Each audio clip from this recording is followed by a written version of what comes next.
Chromosomal theory of inheritance. Mendel published his work on inheritance of character in 1865, but it remained unrecognized till 1900 due to following reason. അപ്പോൾ ഈ Mendel അദ്ദേഹത്തിന്റെ inheritance of character എന്ന് പറയുന്ന work 1865 submit ചെയ്ത് കഴിഞ്ഞ് സെറ്റാക്കി വെച്ചേക്കാണ്.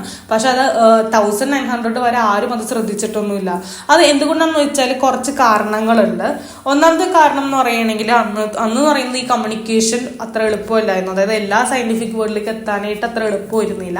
പിന്നെ മാത്രമല്ല അദ്ദേഹത്തിന്റെ ഫാക്ടർ എന്ന് പറയുന്ന കൺസെപ്റ്റും ഈ അല്ലീലുകൾ തമ്മിൽ ബ്ലെൻഡ് ചെയ്യുന്നില്ല എന്നുള്ള കാര്യങ്ങളൊക്കെ വിശ്വസിക്കാനായിട്ട് അത് അക്സെപ്റ്റ് ചെയ്യാനായിട്ട് ബുദ്ധിമുട്ടുള്ള കുറച്ച് ആളുകൾ ഉണ്ടായിരുന്നു.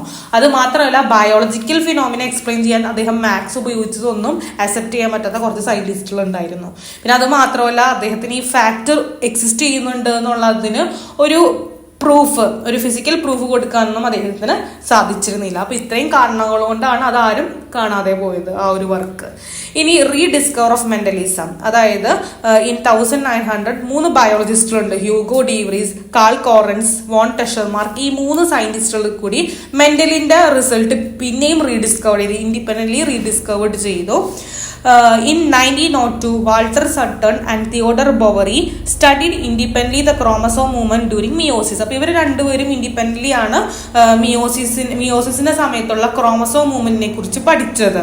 And they noted that the behaviour of chromosome were parallel to behaviour of gene. അപ്പോൾ അവർക്ക് ഇത് മനസ്സിലായി, അതായത് മിയോസിസിന്റെ സമയത്തുള്ള ക്രോമസോം മൂവ്മെന്റ് അവർ പഠിച്ചപ്പോൾ അവർക്ക് മനസ്സിലായി ഈ ജീനിന്റെ ബിഹേവിയറും അതുപോലെ തന്നെ ക്രോമസോമിന്റെ ബിഹേവിയറും തമ്മിൽ എന്തൊക്കെയോ ഒരു കണക്ഷൻ, ഒരു പാരലൽ ആയിട്ട് കാണിക്കുന്നു അവർക്ക് മനസ്സിലായി.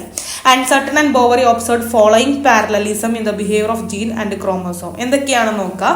Both gene and chromosome are found in pairs in diploid cell. അതായത് ഇവർ ജീൻ ആയാലും ക്രോമസോം ആയാലും പെയർ ആയിട്ടാണ് കാണുന്നതെന്ന് അവർക്ക് മനസ്സിലായി.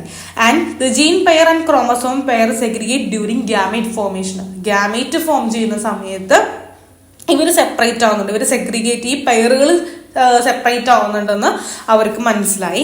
And the paired condition of both gene are restored during fertilisation. അത് കഴിഞ്ഞ് ഫെർട്ടിലൈസേഷന്റെ സമയത്താണ് ഈ സെപ്പറേറ്റ് ആയിട്ടുള്ള പെയറുകളൊക്കെ കൂടിച്ചേർന്ന് ഒരുമിച്ച് വരുന്നത് എന്ന് ഇവർക്ക് മനസ്സിലായി. അപ്പൊ ഈ 3 കാര്യങ്ങളാണ് ഇവർക്ക് മനസ്സിലാക്കാൻ സാധിച്ചത്. എന്തൊക്കെയാണ്?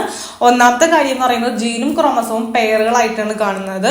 പിന്നെ ഈ ഗ്യാമേറ്റ് ഫോർമേഷന്റെ സമയത്ത് പെയറുകൾ സെപ്പറേറ്റ് ചെയ്യുന്നുണ്ട്. ഫെർട്ടിലൈസേഷന്റെ സമയത്ത് ഈ പെയറുകൾ പിന്നെയും റീസ്റ്റോർ ചെയ്ത് പെയറുകളായിട്ട് മാറുന്നുണ്ടെന്ന് മനസ്സിലായി. During anaphase of meiosis 1, the two chromosome pair can align at the metaphase plate independent of each other. അപ്പോൾ മെയിൻ ആയിട്ട് മിയോസിസ് 1ന്റെ അനാഫേസിന്റെ സമയത്ത് ഈ ക്രോമസോം പെയറുകൾ കൂടി ഇങ്ങനെ മെറ്റാഫേസ് പ്ലേറ്റിന്റെ അവിടെ ഇങ്ങനെ നിരന്ന് നിൽക്കും. And possibility 1 and possibility 2 help to compare chromosome and to study independent assortment. അപ്പോൾ പോസിബിലിറ്റി 1ഉം പോസിബിലിറ്റി 2ഉം വെച്ച് അവർക്ക് മനസ്സിലാവുന്നുണ്ട് ക്രോമസോമിനെ കമ്പയർ ചെയ്യാനും അവരുടെ ഇൻഡിപെൻഡന്റ് അസോർട്ട്മെന്റിനെ കുറിച്ചൊക്കെ പഠിക്കാനായിട്ട് അവർക്ക് സാധിച്ചു. The chromosomal theory of inheritance was proposed by Sutton and Theodor Boveri. അപ്പൊ ഈ ഒരു ക്രോമസോമൽ തിയറി ഓഫ് ഇൻഹെറിറ്റൻസ് എന്ന് പറയുന്ന സംഭവം പ്രപ്പോസ് ചെയ്തത് സട്ടണും ബൊവറിയുമാണ് in 1902.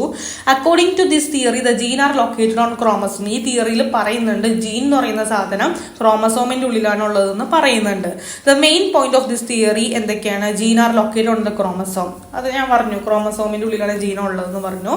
Like Mendelian allele chromosome are also found in pair. അതായത് മെന്റലീൻ അല്ലീലുകൾ എപ്പോഴും പെയർ ആയിട്ടാണ് കണ്ടിരുന്നത്, അതുപോലെ തന്നെ ക്രോമസോമുകളും പെയർ ആയിട്ടാണ് കാണിക്കുന്നതെന്നാണ് പറയുന്നത്, ഹോമോലോഗസ് ക്രോമസോം.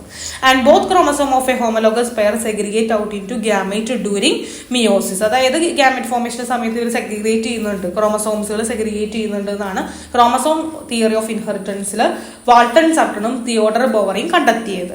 ഓക്കെ, അപ്പൊ ഇത്രയും കാര്യങ്ങളാണ് എന്തിലുള്ളത്? ക്രോമസോം തിയറി ഓഫ് ഇൻഹെറിറ്റൻസിൽ പറയുന്നത്. അപ്പൊ എന്തൊക്കെ നമ്മൾ പറഞ്ഞു?